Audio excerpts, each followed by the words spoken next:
Jeremias, Kabanatang 32. Ang salita na dumating kay Jeremias na mula sa Panginoon ng 10 taon ni Sidikiyas na hari sa Huda na siyang 18 taon ni Nabucodonosor.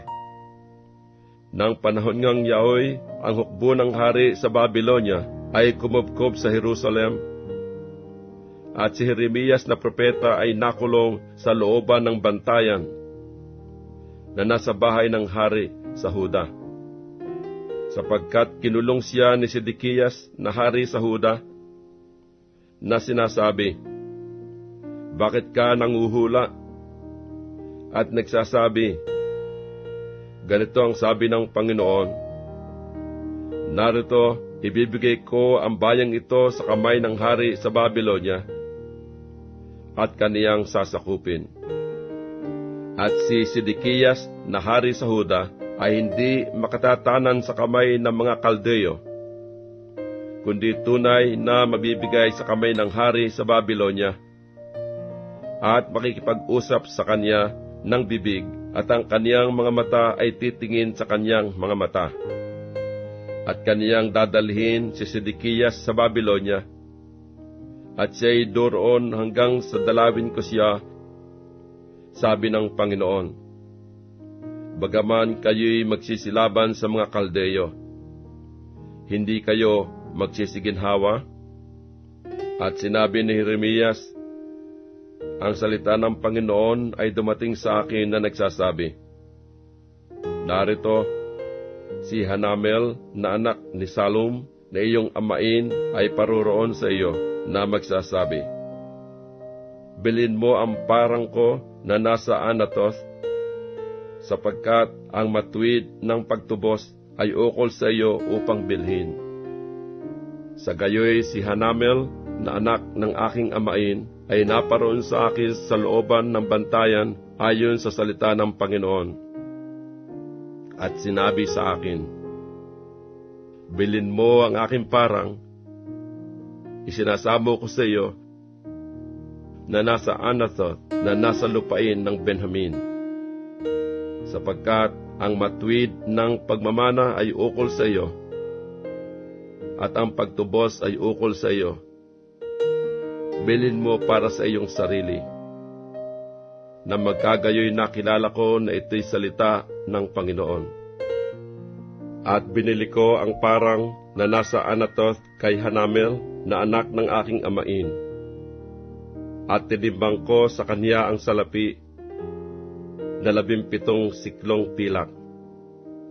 At ako'y naglagda ng pangalan sa katibayan at aking tinatakan. At tumawag ako ng mga saksi at tinimbang ko sa kanya ang salapi sa timbangan.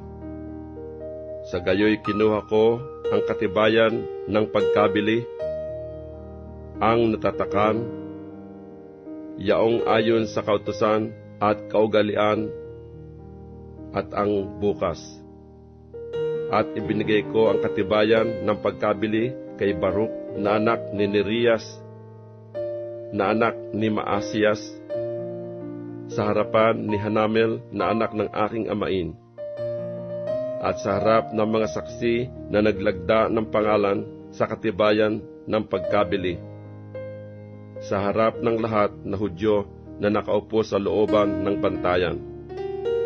At ibiniling ko kay Baruk sa harap nila na aking sinasabi, ganito ang sabi ng Panginoon ng mga hukbo, ng Diyos ng Israel, iyong kunin ang mga katibayang ito, ang katibayang ito ng pagkabili, ang natatakan, at gayon din itong katibayang bukas, at iyong isilid sa sisidlang lupa upang tumagal ng maraming araw. Sapagkat ganito ang sabi ng Panginoon ng mga hukbo, ng Diyos ng Israel, mga bahay at mga parang at mga ubasan ay mga bibili pa uli sa lupaing ito. Pagkatapos nga na aking maibigay ang katibayan ng pagkabili kay Baruk na anak ni Nerias, Dumalangin ako sa Panginoon na aking sinabi, Panginoong Diyos, narito iyong ginawa ang langit at ang lupa sa pamagitan ng iyong malaking kapangyarihan at sa pamagitan ng iyong unat na kamay. Walang bagay na totoong napakahirap sa iyo, na ikaw ay nagpapakita ng kagandahang loob sa mga libo-libo, at iyong ginaganti ang kasamaan ng mga magulang sa sinapupunan ng kanilang mga anak pagkamatay nila. Ang dakila na makapangyarihang Diyos, ang Panginoon ng mga hukbo ay kaniyang pangalan. Dakila sa payo at makapangyarihan sa gawa, na ang mga mata ay dilat sa lahat ng mga lakad ng mga anak ng tao, upang bigyan ang bawat isa ng ayon sa kaniyang mga lakad, at ayon sa bunga ng kaniyang mga gawa, na naglagay ng mga tanda at mga kababalaghan sa lupain ng Ehipto, hanggang sa araw na ito sa Israel at gayon din sa gitna ng ibang mga tao. At magtaglay ka ng pangalan gaya sa araw na ito. At iyong inilabas ang iyong bayang Israel sa lupain ng Ehipto sa pamagitan ng mga tanda at ng mga kababalaghan at ng malakas na kamay at ng unat na kamay at ng malaking kakilabutan. At ibinigay mo sa kanila ang lupaing ito na iyong isinumpa sa kanila mga magulang na ibibigay sa kanila, lupain na binubukalan ng gatas at pulot. At sila'y pumasok at kanilang inari, ngunit hindi dininig ang iyong tinig o lumakad man sa iyong kautusan. Sila'y hindi nagsigawa ng anuman sa lahat na iyong iniutos sa kanila na gawin. Kaya't iyong pinapangyari ang buong kasamaang ito sa kanila. Narito, ang mga bunton nagsidating sa bayan upang sakupin, at ang bayan ay nabigay sa kamay ng mga taga-Kaldeyo na nagsisilaban doon, dahil sa tabak at sa kagutom at sa salot, at kung ano ang iyong sinalita ay nangyayari. At narito iyong nakikita. At iyong sinabi sa akin, O Panginoong Diyos, iyong bilhin ng salapi ang parang, at ikaw ay tumawag ng mga saksi. Yamang ang bayan ay ibinigay sa kamay ng mga Kaldeyo. Na magkagayoy dumating ang salita ng Panginoon kay Jeremias na nagsasabi, Narito ako ang Panginoon, ang Diyos ng lahat na tao. May anumang bagay-baga na totoong mahirap sa akin? Kaya't ganito ang sabi ng Panginoon, Narito, aking ibibigay ang bayang ito sa kamay ng mga Kaldeyo at sa kamay ni Nabucodonosor na hari sa Babylonia, at kaniyang sasakupin. At ang mga Kaldeyo na nagsisilaban sa bayang ito, magsisiparito at susulsulan ang bayang ito at susunugin. 10 na mga bahay na ang mga bubungan ay kanilang pinaghandugan ng kamangyan kay Baal, at pinagbuhusan ng mga inuming handog sa mga ibang Diyos, upang mungkahin ako sa galit. Sapagkat ang ginawa lamang ng mga anak ni Israel at ng mga anak ni Huda ay ang masama sa aking paningin mula sa kanilang kabataan. Sapagkat minungkahi lamang ako ng mga anak ni Israel sa galit ng gawa ng kanilang mga kamay, sabi ng Panginoon. Sapagkat ang bayang ito ay naging kamungkahian sa aking galit at sa aking pag-aalab ng loob mula sa araw na kanilang itinayo hanggang sa araw na ito, upang aking mailayo sa aking mukha. Dahil sa lahat ng kasamaan ng mga anak ni Israel at ng mga anak ni Huda na kanilang ginawa upang mungkahin ako sa galit, mula ng kanilang mga hari, ng kanilang mga prinsipe, ng kanilang mga saserdote, at ng kanilang mga propeta, at ng mga tao ng Huda, at ng mga nananahan sa Jerusalem. At kanilang tinalikdan ako, at hindi ako hinarap. Bagaman aking tinuruan sila, nabuwabangon ako ng maaga at tinuturuan ko sila.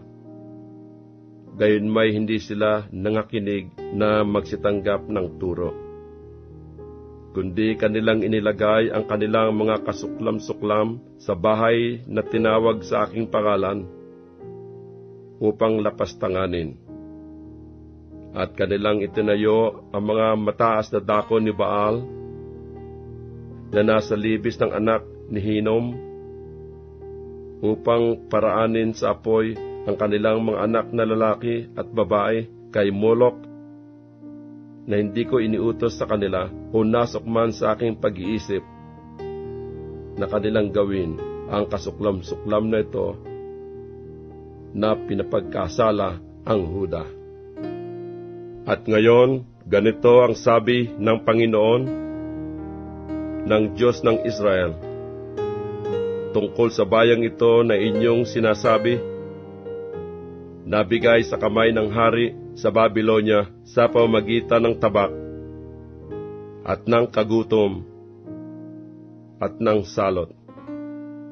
Narito, aking pipisanin sila mula sa lahat ng lupain, na aking pinagtabuyan sa kanila sa aking galit, at sa aking kapusukan, at sa malaking puot, at dadaling ko sila uli sa dakong ito, at akin silang patatahaning tiwasay.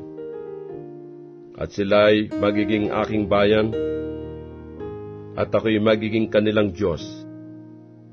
At bibigyan ko sila ng isang puso at ng isang daan, upang sila'y matakot sa akin magpakilanman, sa ikabubuti nila at ng kanilang mga anak pagkamatay nila.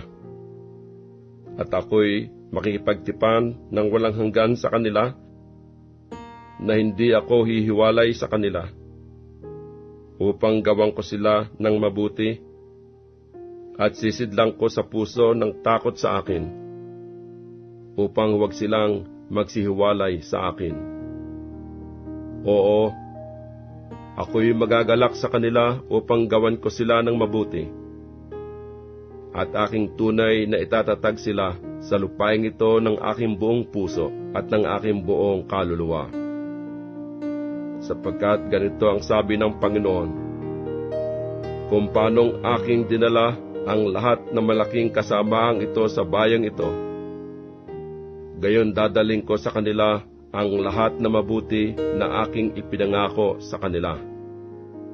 At mga parang ay mabibili sa lupaing ito na inyong sinasabi, sira, na walang tao o hayop man, nabigay sa kamay ng mga Kaldeyo. Bibilin nga ng mga tao ng salapi ang mga parang at mga lalagda ng pangalan sa mga katibayan, at mga tatatakan, at magsisitawag ng mga saksi sa lupain ng Benjamin, at sa mga dako na palibot ng Jerusalem, at sa mga bayan ng Huda, at sa mga bayan ng lupaing maburol, at sa mga bayan ng mababang lupain, at sa mga bayan ng timugan, sapagkat aking ibabalik sila mula sa kanilang pagkabihag, sabi ng Panginoon.